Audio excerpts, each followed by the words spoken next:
Hello and welcome to the Scholar Circle, scholarcircle.org. I'm Maria Armoudian. In this hour, did your brain make you do it? Or maybe it was your genetics. Scientists are finding more and more evidence that human behavior is not rational. But first, can worker-owned cooperatives transform workers' lives and livelihoods? With us is Jessica Gordon Nembhard. Jessica Gordon Nembhard is a professor of community justice and social economic development at the Department of Africana Studies at John Jay College of the City University of New York. She's director of the McNair Post-Baccalaureate Achievement Program. Her latest book is Collective Courage, A History of African American Cooperative Economic Thought and Practice. Welcome to the Scholars Circle, Jessica Gordon Nembhard. It's great to have you here with us. Thank you very much. Very excited about your work, your study of cooperatives, cooperative economies, and history within the United States in particular. I thought we should start with somebody that you cited, which was W.E.B. Du Bois' theory.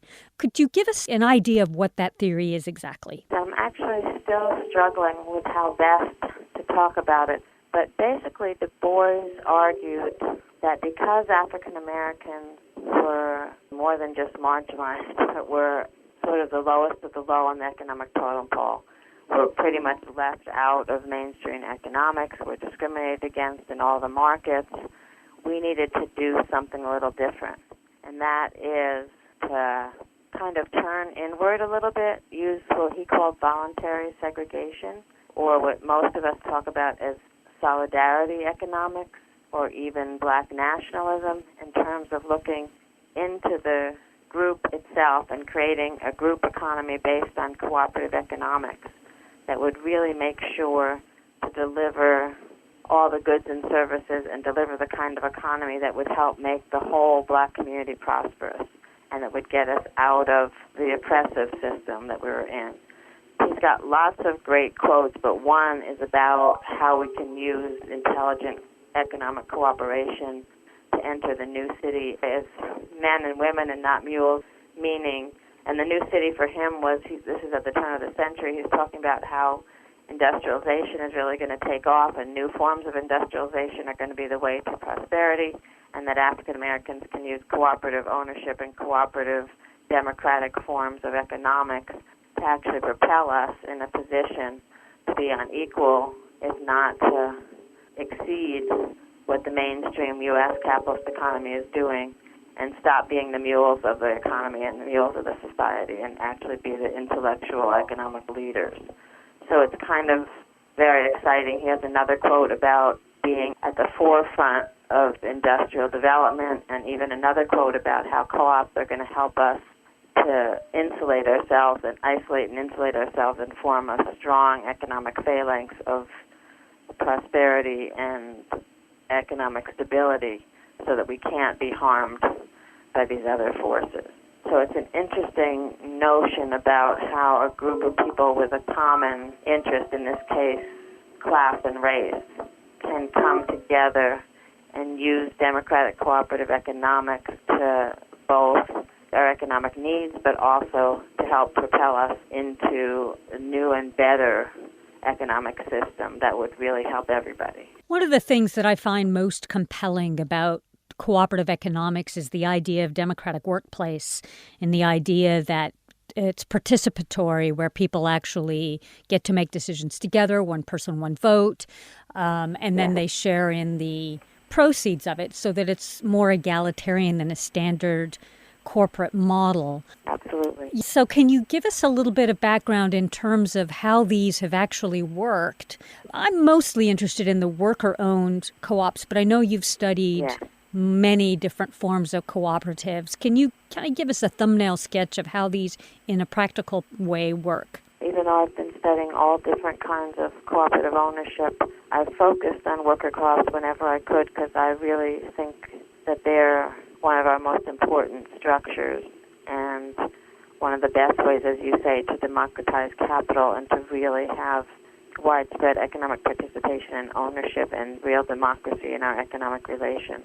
So I have studied, particularly late 20th century and 21st century worker-owned co-ops often among people of color, but not always among people of color. And I even have done some work specifically about women of color, particularly black women, in worker co-ops.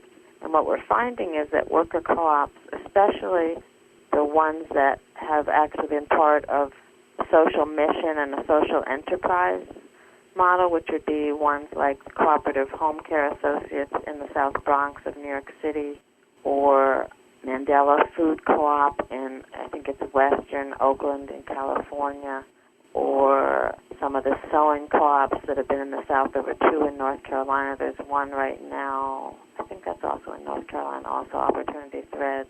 There's some catering co-ops. Oh, and child care co-ops. So there's Child Space in Philadelphia and a few other child care co-ops and babysitting co-ops.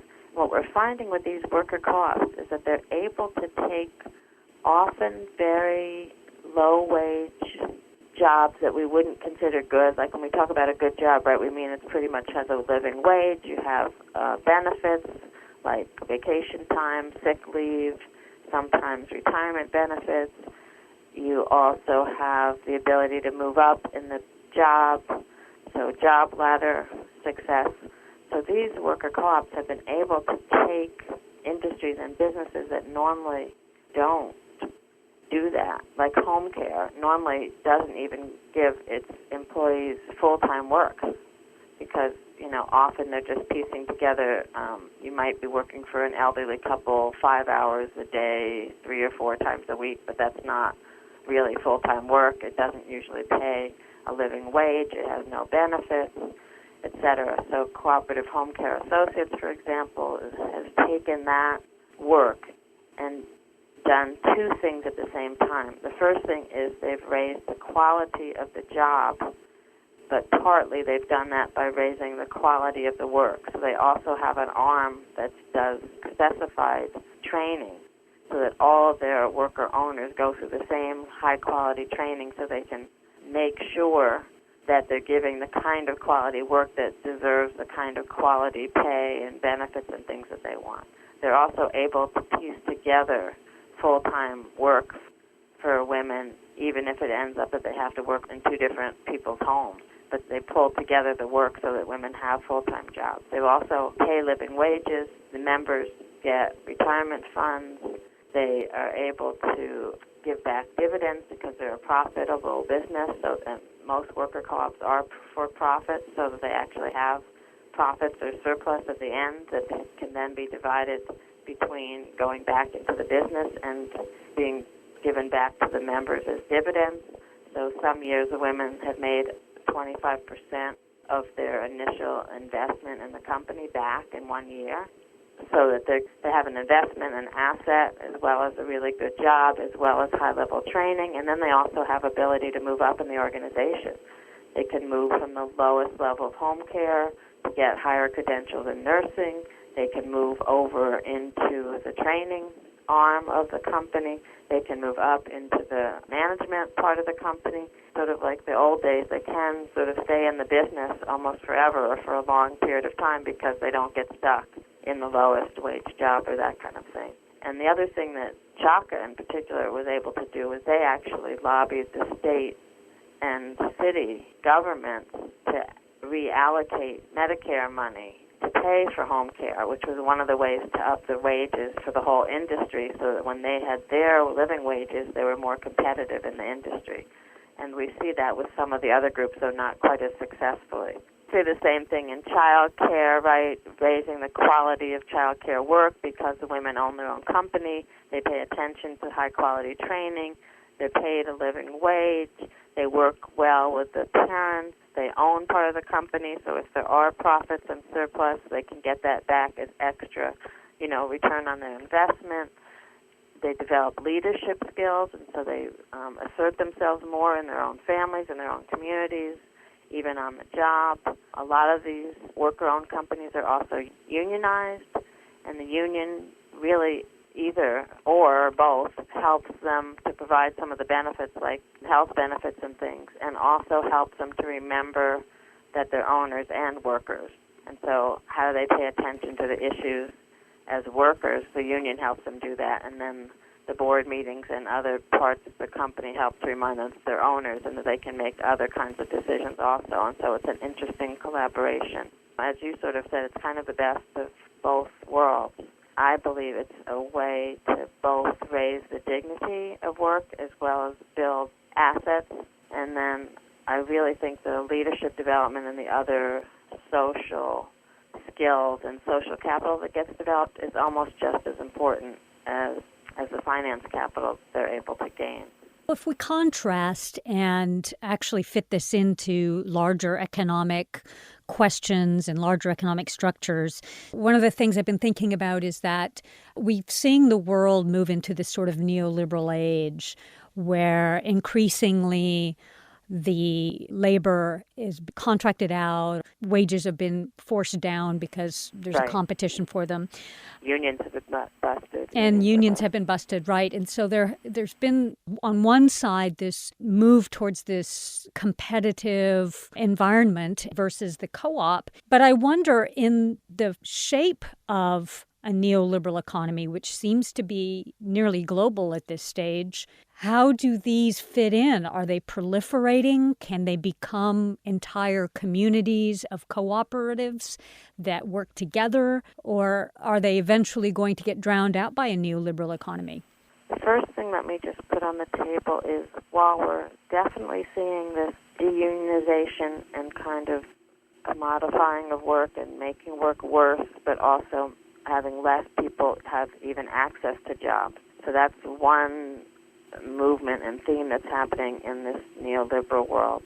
There also is a movement in the multinationals and a lot of the corporations that are actually democratizing their workplaces more because they're realizing that they're more productive. They can get higher rates of production out of employees who actually are given more responsibility, respect, and ability to work together. So there's a lot more of these quality circles and labor management boards and things, and a lot of the most profitable multinational companies actually practice a somewhat of workplace democracy.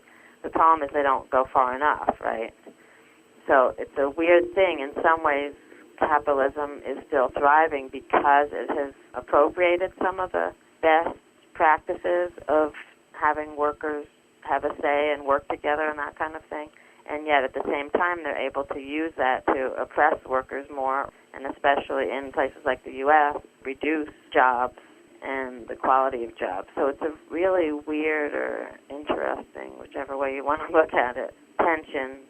And I don't know exactly what we should do about that, except to say that I think in some ways I'm hopeful that even the neoliberal companies are in some ways moving more towards some other things. But the other thing that makes me hopeful, which was the second way I wanted to answer that, is to think about the move toward privatization and the ways that the co-op movement in Emilia-Romagna and Italy have handled that. And even though in the Emilia-Romagna region they've been privatizing and downsizing and things like that, the response, because they're from a very, I guess, liberal, progressive co-op region, has been to privatize toward cooperatives, right? In fact, worker co-ops, in fact, what we call social co-ops. And I'm very excited by that movement, and I do think that that kind of a movement can grow and should grow and will grow in the United States. So the social co-ops are worker-owned co-ops that provide social services in some way. So you could count teachers, but often it's counselors, psychologists, child care providers, drug rehabilitation workers, people in all those kinds of social services. And as the government started to privatize those services, instead of providing them through municipalities and government-owned agencies, the privatization, a lot of it happened as co-op development. They have laws now that actually encourage social service workers to create their own worker co-ops, and they can still tap into the public money in the sense that if you have somebody who's on disability, their public money can go to pay for you to service them as a disabled and to help work with them.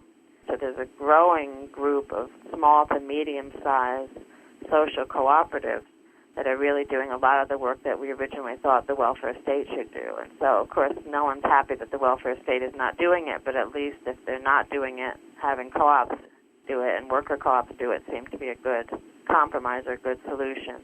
And it seems like these worker co-ops are growing. The other thing that's really exciting for the Italian model is that they also have another level of worker co-op, which is what they call Type B.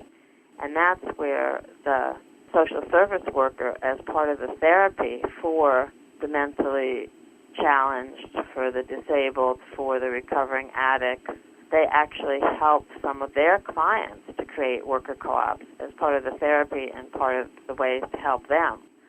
So recovering addicts and returning citizens might be doing landscaping or tutoring or other kinds of small businesses that they're also owning as worker co-ops. So we have a nice system there with a lot of interlocking different kinds of worker co-op addressing a lot of the issues in society. So that's the social co-op kind of notion. And it seems like in the U.S. we don't have those laws, but we are moving toward more and more worker co-ops in some of those areas. And the final way I would answer it is I also think that one of the ways we have to approach this growing neoliberalism is to actually bring industry and manufacturing back to the U.S. And again, one of the ways we can do that is through worker co-ops. Because we have seen, in fact, the United Steelworkers are working on this with the Mondragon, which is the other great worker co-op example in northern Spain, and they're trying to create more worker co-ops in industrial world, especially like with alternative energy, solar energy, recycling. I'm trying to think of what some of the other examples are. So again, using the co-ops to solve sort of social problems, but also to help re-employ or employ people and to bring back those high-quality jobs, I think are the major ways that we're able to fight this neoliberalism. And in some ways we're under the radar. So I'm hoping that we can get a critical mass of these kinds of co-ops established in the U.S. before anyone decides that it's a problem and tries to attack it full force. But I may be too Pollyanna-ish on that one. You mentioned in one of your articles about plans that had been put forward in Jackson, Mississippi by the mayor Lumumba to create an entire cooperative economy. Can you describe how he saw that there? And then can you connect it also to maybe what happened in Detroit? Mike, our engineer, and I were talking about Detroit before we got you on the line. Can you contrast what his vision was with what has happened there and then in Detroit? When Mayor Lumumba got elected, one of his platforms was to really change the economy so that everybody could work, but also the economy would be doing things that would help the community and solve community problems. And also, I think the mayors before him had started to privatize a lot of things like the waste management and the recycling and that kind of thing. So one idea he had was that he could do what the Italians did, instead of just having them go to private, for-profit, sole proprietor companies, these services could be given or earned by worker co-ops that would be doing the recycling, doing the waste management, that kind of thing. So he had this idea of sort of taking back a lot of those privatized businesses, taking them back for communities so that they'd be worker-owned companies. And then he also wanted to help promote more worker ownership in general around Jackson, both to solve the unemployment, also to solve the low pay issue, and to kind of create a better, a more sustainable and stable, prosperous economy for Jackson. I guess he has, is it 3 prongs? I'm not sure I have the right number, but anyway, probably 3 prongs. The first prong was actually education. So that 2014 Jackson Rising Conference was all about education. Its original plan was to educate about 5,000 Mississippians about what is a cooperative, how to start one, et cetera. So it was supposed to be a sort of massive training program that could then launch a whole citywide co-op incubation project, and then to continue to do co-op education and co-op incubation so that, again, these kinds of businesses that I just talked about could be formed, and you would have people who understood how to do it. So the first prong was education. The second prong was this identifying the industries and sometimes even firms that could be transitioned into worker co-ops. So again, looking at the companies that had just been privatized that used to be city-owned, looking at businesses where the owner was ready to retire and had no one to turn the business over to, so thinking about succession plan and turning those over to and selling the business to the employees, that kind of thing. So that second prong was to figure out what businesses would be good to go into, either new businesses or these municipal service businesses or these succession businesses. And I guess the third piece was just his, political platform, to have enough of a groundswell of people who were supporting him, so that you had people who wanted to do the training who were petitioning their city council members or aldermen, I can't remember what they're called in Jackson, and making sure that there was that public pressure, right, to keep doing this, that the rest of the city council saw that people really wanted this kind of economic change and these kind of economic things. So the real kickoff was supposed to be this Jackson Rising conference, which still happened even though he was dead by the time they put it on. And then that Jackson Rising would launch the rest of this program. And then the hope was that there would be at least the recycling co-op, I guess, that would be sort of the first of many that would take off. So a lot of momentum was lost because Lumumba died. But the conference did happen. Now, it didn't have 5,000 people, but it had about 600 people, which I think we all can fairly say was the largest cooperative conference of predominantly African Americans, maybe since the Young Negroes Cooperative League's first conference in 1930 or something. So, significant conference, even though it didn't live up to its original plan. And Cooperation Jackson is the name of the group of some of Lumumba's followers and supporters who then regrouped themselves outside of the city government and now are doing urban farming. They're still trying to do the recycling co-op. They have a building called the Lumumba Community Center where they are doing education and have a co-op cafe. And I think they have one other project underway. It's gone much slower than they expected, but they're still trudging along and moving along. The connections with Detroit are the two cities probably have very similar issues. Detroit probably even worse than Jackson in terms of industries have basically left. Lots of people who actually were relatively skilled because they had worked in some skilled industries but now have no work at all. A lot of vacant properties. So Detroit, my understanding is, has a lot of informal urban farming going on and stuff. Lots of opportunity to kind of think about how to re-industrialize the city, particularly starting with the small worker co-ops and moving out from there. I went to Detroit once or twice to talk to some of the food security movements and some of the co-op development centers there. And they're trying to connect to the urban farming and use the local produce that's coming out of the urban farming and then do co-op restaurants or community-owned restaurants. I've seen some groups also trying to get back the industrial centers so that these, what's it called, make-it centers, where young people and other people can share equipment to actually make things. One of my groups, the Solidarity Economy Network, the U.S. Solidarity Economy Network, is actually having a conference with our Canadian partners. We're doing a sort of North American Solidarity Economy Summit in Detroit in April.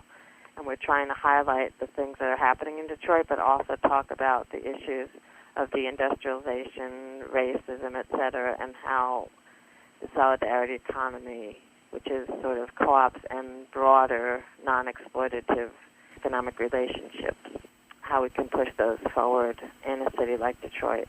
In terms of externalities is what they call them, where these massive corporations are generally forcing the cost of environmental cleanup or environmental damage or damage to the community or damage to human rights onto the rest of the world so that they don't have to pay, therefore take more profit. Have there been studies that show the contrast between that unsustainable behavior in that case with what cooperatives generally do? Some of us are looking for research on that, and there's not a lot yet. There was one study in Canada which was a little bit discouraging because it said that co-ops aren't any more ecological than any other business. But a lot of us have been arguing that because co-ops are so local-based and owned by local community members who live and work in the same place, that just for that reason they're a little bit more ecologically minded, because they have to live in the same place that they work, and if their workplace is polluting it, they're not going to be happy with that. And also a lot of the newly emerging markets for co-ops are in sustainable energy and recycling and clean up things and stuff. So in some ways, the intuitiveness is that co-ops are much more about ecological sustainability and ecological transformation. We don't know yet because there aren't enough studies to really tell us what's going on, but we do know that those are a lot of the areas that co-ops are emerging in to address those issues and to do those industries. So I don't know exactly how to answer your question, except I think the promising growth is to see so many co-ops, particularly worker co-ops, going into solar energy and alternative energy, to be doing a variety of recycling things, to be doing waste management. There's a new really exciting worker co-op in Boston called CERO, C-E-R-O, that I think that they're doing something in waste management and recycling, and mostly working with low-income people of color in Boston. And they were able to buy trucks and things like that. There's, as I said, the waste management project in Jackson, Mississippi. There's a new co-op starting in Prince George's County, Maryland, which is right outside of Washington, D.C. They're trying to solve the water runoff problem, where, toxic water is going into the drains and back into the water system and into the rivers and that kind of thing. And they're using a worker co-op model for that. Those are the two areas where we're seeing the largest growth in worker co-ops, at least in the U.S., in the social services and in the ecological recycling. So if that's true, then even if we can't prove that co-ops in general or the old-style co-ops are more ecological, we certainly know that the growth in the worker co-op movement, one of the areas is that area. And it's very promising because we're solving, again, community problems at the same time that you're providing decent work and democratizing the economic structures and employment. There seems to be from my reading, a growth in the number of cooperatives. Do you think that is validated by real numbers when you do a larger look? It's a little of both. What I would say is this. The co-op movement in general is actually constricting in some areas and growing in others. So there's definitely a constriction in some of the agricultural co-ops and some of the old co-ops, like the big granaries and things like that in Canada and the U.S. They've definitely been demutualizing. And even the credit unions, there's fewer in number, though there seem to be more members, even though there's fewer credit unions. But part of that is because the regulators have been forcing credit unions to close, so that's a whole other issue. But at the same time, certainly there's a market growth in worker co-ops and food co-ops. And I think because worker co-ops and food co-ops are innovative ways to solve immediate local economic problems. Also, we've been in pretty terrible economic times. We had the greatest recession since the Great Depression, that kind of thing. So I think we're seeing that, at least on a more grassroots, local level, the issues about food security and issues about creating better jobs, at least, as I said, in the social co-ops and the ecology, seem to be really important. Worker co-ops are particularly growing among urban immigrant communities, often because they can't find other work, and so they're finding that working together solves a lot of things. We're seeing, as I said, industries that seem to be needed in the local community are being created by people who want to work together in co-ops, so those are the ecological ones. We're also seeing not just consumer food co-ops, but also food services, right? So the bakeries of the Arizmendi group in the Bay Area are really I guess they're up to 6 now, catering co-ops, even small level ones, and then some co-op restaurants and things seem to be jumping up in New York City, Boston, some other areas. So I think we have to really start to disaggregate the co-op world when we've been talking about what's happening with co-ops, because it's very different when you look at some of the older, more established co-ops, and then when you look at these younger, new model, smaller, more grassroots co-ops. And the growth is really in these younger, smaller, grassroots, worker-owned co-ops, as I said, that are really looking to solve a variety of problems and are being either created by people themselves who are coming together to do the work, or by nonprofits and other community organizations that are really doing social entrepreneurship and social mission co-ops. That seems to be, I think, where the growth is, and I would say rightly so, because that's really where the needs are. So for me, it's exciting to see that co-ops are continuing to do what they've always identify needs and solve economic and social problems, and I see co-ops doing that in the U.S., so I'd like to see more, but at least they're doing it. Jessica Gordon Nembhard, thank you so much for being with us here on the Scholar Circle. Thank you so much. Jessica Gordon Nembhard is a professor of community justice and social economic development at the Department of Africana Studies at John Jay College of the City University of New York. She's director of the McNair Post-Baccalaureate Achievement Program. Her latest book is Collective Courage, A History of African American Cooperative Economic Thought and Practice. She's also just been elected to the U.S. Cooperative Hall of Fame, and she'll be inducted May 2016 in Washington, D.C. Stay tuned. We'll be right back.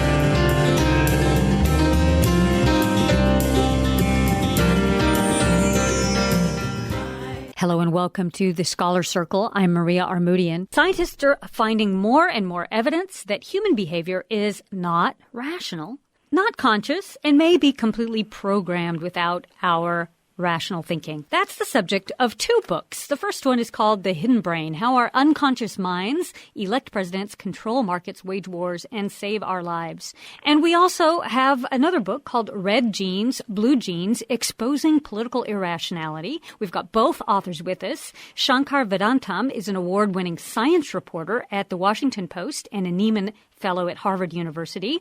He's written The Hidden Brain. Welcome. Thank you so much, Maria. Pleasure to be here. Great to have you. We also have with us Guillermo Jimenez. He's a professor of international trade at the State University of New York, and he's the author of Red Genes, Blue Genes. Welcome, Guillermo. Great to be here. You're both talking about an irrationality, but you're approaching it slightly from different places. So why don't we start with Shankar and your findings? You open actually with this story of a rape victim and how she misidentifies a rapist, but she's certain that this was him. She's memorized all these parts of his face and his body so she can report it to the police.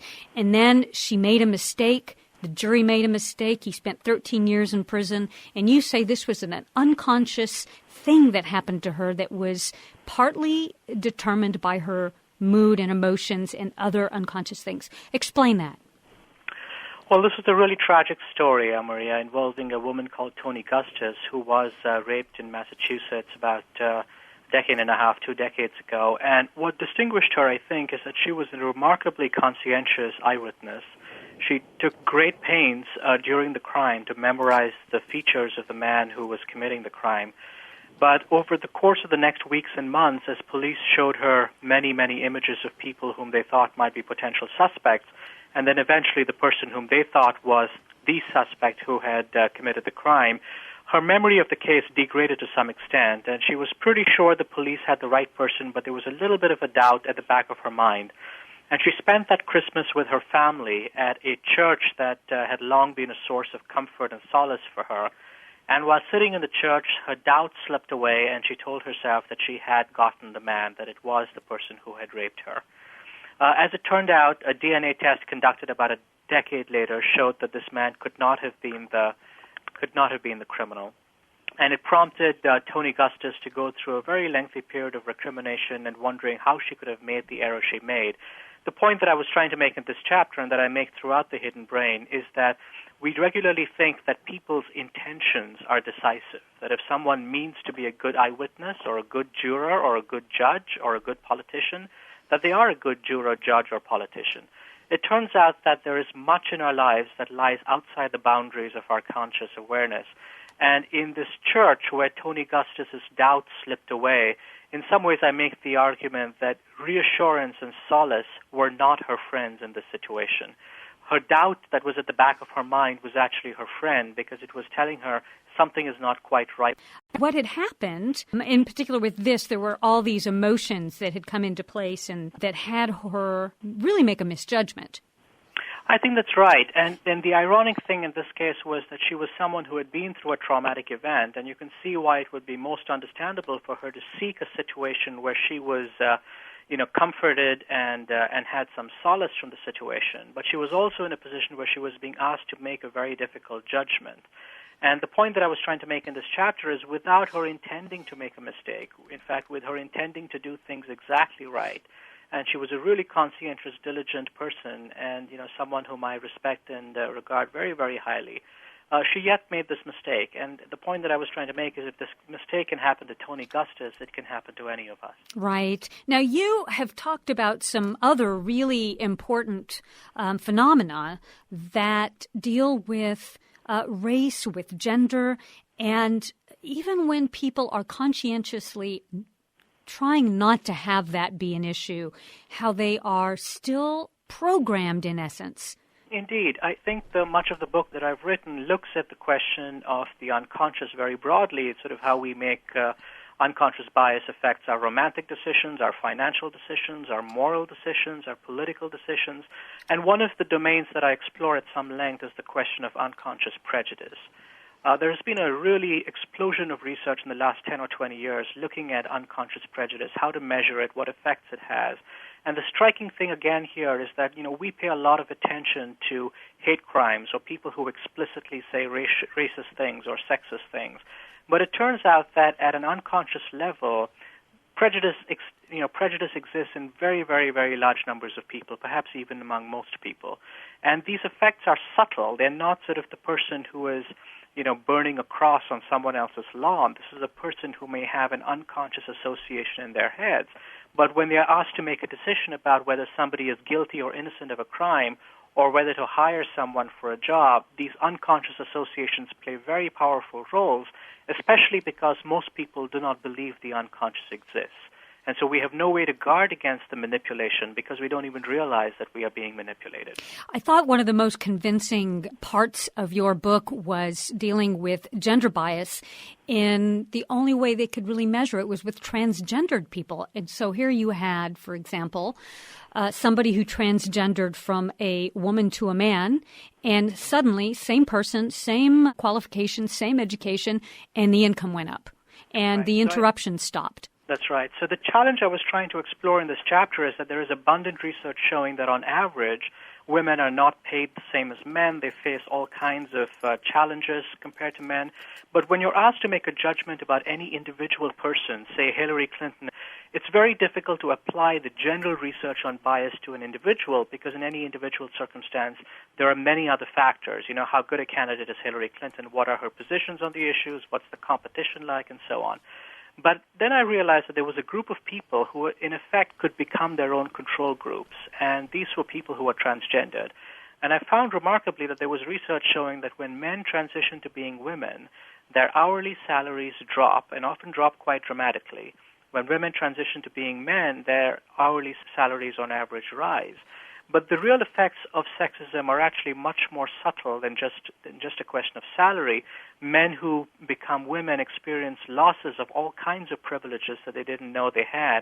And women who become men experience sort of the relief in some ways of being carried by a current that they didn't even know existed, and that's stronger than them in some ways. So it's a disturbing chapter in many ways, but the transgendered, who themselves, of course, face many challenges because they're transgendered, offer us a very, very powerful and insightful window into the nature of sexism in the United States. There's one other phenomenon I want to have you talk about before we bring Guillermo back in, and that is this chapter that opened with the fate of a young woman, Delitha Word, and how she was essentially tortured and beaten to her death among a crowd of people who stood there aghast of what was happening, but nobody took action. You said that if one person would have taken action, perhaps the whole crowd would have moved. Talk about that phenomenon. Well, I think this phenomenon actually has been widely described for a very long period of time. It's called the bystander effect in psychology, and there have been many cases like this, the Kitty Genovese case in New York some years ago, for example, showing that often when terrible things unfold, we intuitively believe that it's a good thing to have many people around, because if there are many people, then surely there will be some good Samaritans among them. It turns out that the opposite is true, that you're more likely to have people come to your aid and assistance when there are a few people rather than many people. The insight that I've tried to bring to this chapter is to try and show that the bystander effect doesn't just affect our ability to act in the service of other people, it affects our ability to act in the service of ourselves. And I try and show that in disaster settings, when we receive an ambiguous warning of disaster, the same thing happens when we are confronted by somebody else who is in danger. When we're surrounded by large groups of people, in some ways groups rob us of our autonomy and our ability to act in intentional ways. And there is very compelling research showing that these forces played a very large role in the events that unfolded on the morning of September 11, 2001, in the South Tower of the World Trade Center in particular. And the South Tower in particular because? Well, the South Tower was the second tower to be hit that awful morning, and there was a 16-minute window between when the first tower was hit and the second tower was hit. And a substantial part of this chapter talks about a financial trading firm that was spread over the 88th and 89th floor of the South Tower. And after the rubble had cleared, I showed that nearly everyone on one floor had escaped the building and survived, whereas nearly everyone on the other floor stayed behind at their desks and perished. And my point was not so much that one group made the right decision and one group made the wrong decision. We know, of course, the group that left was making the right decision, but we know that in hindsight. The point that I'm trying to make is that in crises, people tend to act together. People are either silent together or they act together. They either intervene together or they're passive together. They either flee together or they stay at their desks together. Groups rob us of our autonomy when crises break out. And this is something that has a great deal of consequence, not just for our ability to act in moral ways, but for our ability to protect ourselves and those we love in times of disaster. Guillermo Jimenez, you actually bring an extra element into this, which has to do with kind of the genetic part, kind of a biological predisposition towards political outcomes. One of the arguments that I make in the book is that not all of us, but most of us are born somewhere along with a left to right political disposition. And that influences our political orientation throughout our lives in kind of the unconscious and unperceived way that Shankar was talking about. And so the great majority of us do have some political bias that we're guilty of, but we tend to not perceive it because it lies in the unconscious, and we have a lot of techniques of self-deception to prevent that from rising to our consciousness. But we perceive it very well in the other party. And that's one of the funny things about irrationality is that we can see it in others but not in ourselves. And TV commentator Glenn Beck, who for me is kind of almost the incarnation of political irrationality from a liberal perspective, and he's so obviously biased that anything that Obama does or that a Democratic administration does, he's going to criticize. He's going to come in against it. And he doesn't perceive that bias, but we as liberals do. On the other hand, I think, the insight that I propose in this book is that as liberals, we are not immune to this kind of irrationality. I mean, we've got Blagojevich, we've got David Patterson, we have our guilty parties as well. And in a very similar way to the way that Republicans or conservatives view politics from a biased perspective, we do as well. This way that you opened your book, you talked about how you were watching Orrin Hatch, and from every fiber of your being, everything that you saw, heard, the way he wore his hair, the way he wore his tie, the way he spoke, his accent, everything made you recoil. You said, in essence, his DNA really upset your DNA. And you said that this is, especially now, prevalent on both sides, and that this political irrationality is driven by a number of phenomena. I think partly you're saying there's a genetic base to it, but I think Shankar's piece also here, and some of the research you brought in terms of groups and in terms of emotions. And the question I think I'm trying to get to is how much of it is this media blitz that we're getting on both sides, and we've all read the works of Cass Sunstein, and how much of it is really a distinction between them. Guillermo, why don't you start, and then let's see what Shankar has to say. Research that I cite that's very interesting, there's a professor named John Hibbing out at the University of Nebraska that's done some just incredible groundbreaking research in the field of the biological bases of our political dispositions. I'll just mention, very briefly, one of his experiments got a group of people that he had categorized previously through questionnaires as very liberal or very conservative. And he exposed them to these startling stimuli, like loud noises, gruesome photographs, and then he measured their involuntary responses. And what he found is the people that were more instinctively fearful, that corresponded with conservative political orientation. In other words, those people were more likely to support defense spending, the Iraq War, capital punishment, patriotism, whereas the people that showed a calmer or less fearful instinctive response were more likely to support pacifism, liberal immigration policies, foreign aid, and so forth. And what that suggests is that there is a biological component, which may be slight or may be slender, but is definitely present and detectable in our political opinions. And what's kind of shocking to us about that is that we don't perceive it ourselves. We think that we come to all of our political opinions through some exercise of logic or reason. And I argue that it's about 50% genetics, but what's even more concerning is that on top of that genetic layer, we also have a cultural layer which also reinforces biases and prejudices. So most of us end up doubly prejudiced or biased in our politics, partially our biological inheritance and partially from our social upbringing. Shankar, what would you add? Well, I certainly think Dr. Jimenez is right in terms of the idea that I think there are certain biological predispositions to political orientation. The thing that I find fascinating about our divide is twofold. One, why is it so much more intense today than it was, say, 50 years or 100 years ago? Our biology hasn't changed, but if you look at the number of Democrats who are passionately against a Republican president and vice versa, the gap is just extraordinary today compared to where it was 100 years ago. And the other thing that I find really intriguing, and this is really in some ways a puzzle to me, is when you look at many of the issues that divide liberals and conservatives, they don't fall along what you would call logical patterns. So, for example, conservatives are against government intervention in general, and they want sort of a hands-off, laissez-faire policy. But when it comes to abortion or family values issues, they want a very interventionist government policy. They want sort of government to be involved in sort of running people's lives or telling people here's what's appropriate and here's what's inappropriate. The striking thing here is I'm not trying to point out necessarily that one side is being hypocritical, because I think Guillermo is right in terms of saying that both sides are guilty of this. The interesting thing is why it is that people don't see these inconsistencies themselves, that when you're on one side, there's nothing that your side can do that feels wrong, and there's nothing that the other side that can do that feels right. And I've seen some very interesting research from political science that argues that in many ways the driver behind partisanship is sort of the same driver that's behind our passion for our sports teams.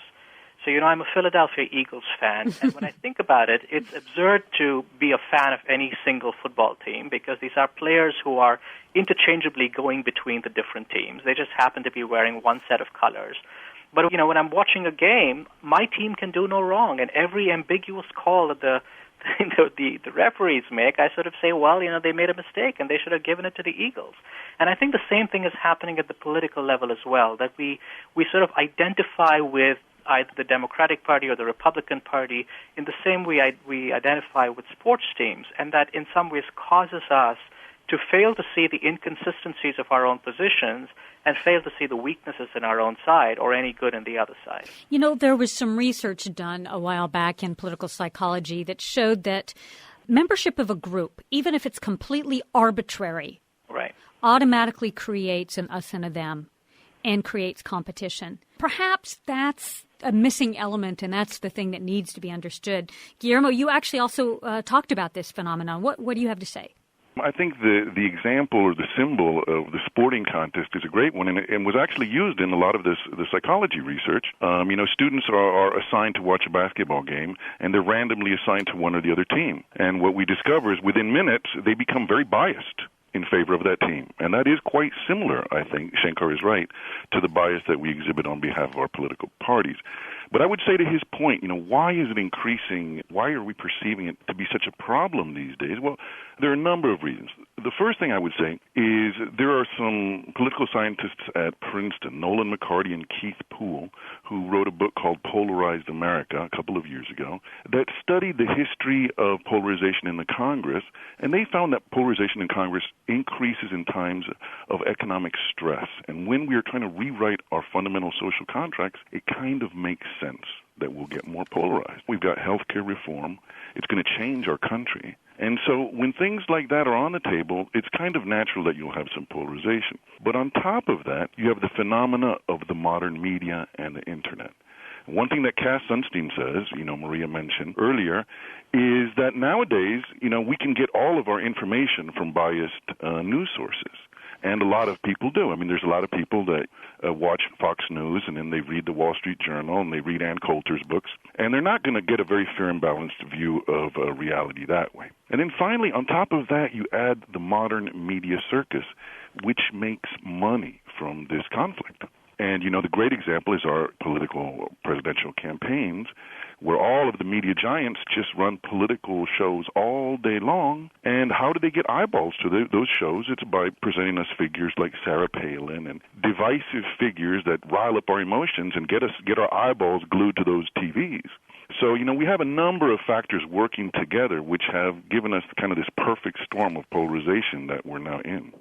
I'd actually like to also bring in, since you're talking about media, the issues of fear and loathing, which you say are the most dangerous parts of political irrationality. Guillermo? Yeah, well, I think we need to fear political irrationality. I think the insight I want to get across in my book is that we have to examine it in ourselves, and we have to be wary of political appeals to fear and to hatred. And I think, on the liberal side, I feel that right now we don't have a lot of appeals to hatred. Maybe we did during the Bush era. There were a lot of liberals hated George Bush. Now, I think the problem, on the liberal side is that not only on the liberal side, but on both sides, our politicians attract our attention by creating fear in us. And liberals, unfortunately, can be as guilty of this as conservatives. Conservatives present a frightening picture of liberal statists who want to control your very life. And liberals present this counter-portrait of, hateful, racist, corporate, warmongering conservatives. And the result is not a happy one for our political environment in general.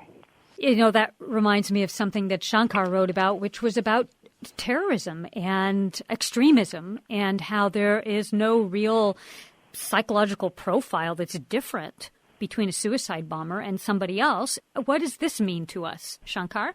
Well, this was a chapter that looks specifically at sort of extreme behavior, and I try to make the argument, Maria, that even though it seems as if that terrorists come from dysfunctional backgrounds or dysfunctional personalities, there has been systematic research conducted among people who attempted to be suicide bombers. Their missions failed, and now they're in prisons all over the world. And the research into these people shows that they are hardly more aberrational than the rest of us. In many ways, they may suffer from fewer mental illnesses. They seem to be more idealistic than the rest of us. And nor is it the case that they're particularly more religious than the rest of us. And I find this particularly striking. If you look at the history of suicide terrorism, actually, religion turns out to be neither necessary nor sufficient as an explanatory factor for suicide terrorism. What is common to suicide terrorism in different eras, from the Japanese kamikaze bombers in the closing days of World War II to the Sri Lankan Tamil Tigers in the 1980s to the various suicide terrorist outfits today, is that suicide terrorists typically are formed in an environment where they're essentially cut off from the outside world for a variety of reasons. And in our normal lives, most of us get pulled in different directions. We have ties to our families and to our churches and religions and sports teams and professions, and this creates stress in our lives. But for the suicide bomber goes into what I call the tunnel. And within the tunnel, the person doesn't face the conflicts of the outside world. All of the reference points within the tunnel are the reference points created by people within the own group. And when you have this, what you have is a dynamic called small group psychology that takes over. And one of the things that small group psychology can accomplish is it can change the norms of what's good and bad behavior.